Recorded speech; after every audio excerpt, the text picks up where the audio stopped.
आ रहे क्या? क्या धान लगाए गेहूँ लगाए हो? चना बोए हो? ठीक है, इसका चना नहीं खरीदना पड़ेगा हमको।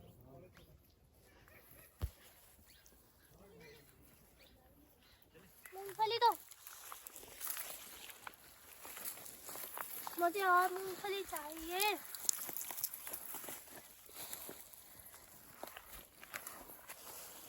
अब नहीं रही मूंगफली, बस हो गया। मुझे दो। अब नहीं। हाँ नहीं अब नहीं जल्दी मिलेगा, अब नहीं मिलेगा, अब नहीं मिलेगा। मुझे भी दो। लो, अब नहीं मिलेगा।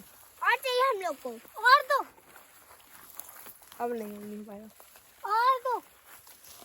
अब नहीं। दो नहीं दो, जल्दी दो, जल्दी दो। नहीं, अब नहीं। रख लो।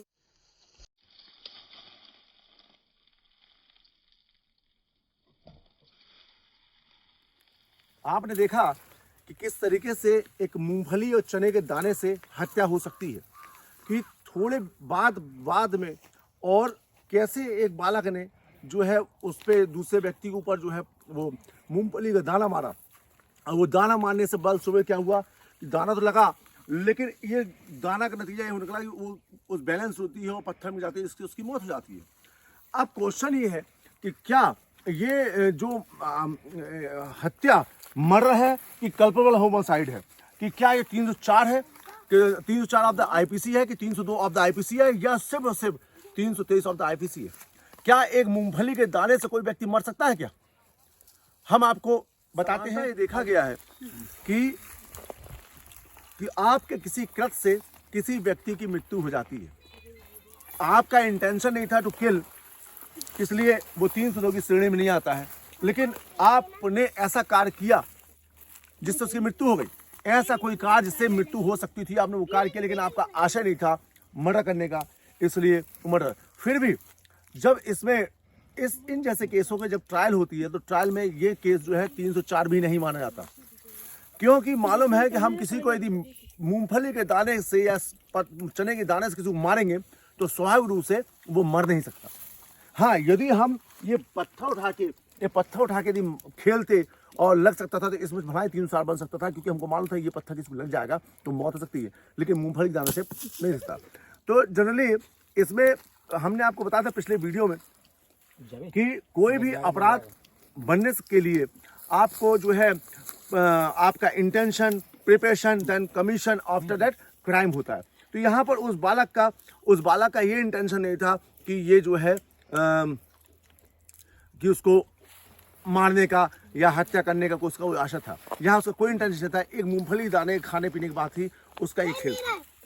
देखिए, मैं आपको ये भी बताना चाहूँगा कि अब वो बालक जो 11 साल का बालक है, क्या 11 साल का बालक, क्या उस बालक का इंटेंशन, क्या उसको सजा पड़नी चाहिए? तो स्वाभाविक रूप से उसको सजा नहीं पड़नी चाहिए। क्यों? क्योंकि उस बालक का जो ब्रेन था उसको तो ये तक नहीं मालूम था कि इस मूंगफली के दाने से किसी मृत्यु हो सकती है। वास्तव में कोई बुजुर्ग भी मारेगा, बड़ा भी मारेगा तो उससे मृत्यु नहीं हो सकती है।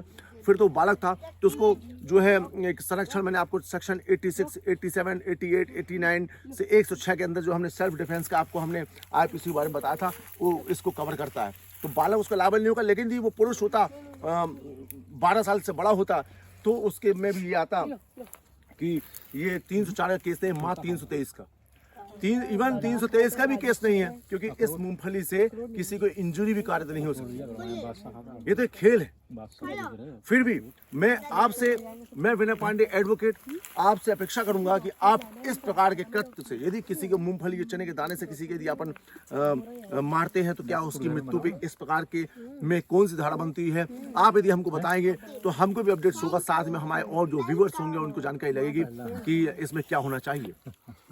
हमारे इस चैनल को सब्सक्राइब करेंगे, आप इसको शेयर करेंगे, इसको लाइक करेंगे, स्वाभाविक रूप से जो अगले हम आपको एपिसोड देंगे, मैं अगला एपिसोड आपको जो बताने वाला हूँ वो बड़ा महत्वपूर्ण है, और ये एपिसोड आपको देखने को दाना जो हमने आपको बताया था, क्या उस मूंगफली के दाने में इतना वेग था? क्या उस मूंगफली के दाने में इतना वेग था कि मैं आप कैमरा बनाने वाले व्यक्ति को यदि मारता हूँ तो कैमरा हिलता नहीं है? फिर वो बालिका क्यों गिरी?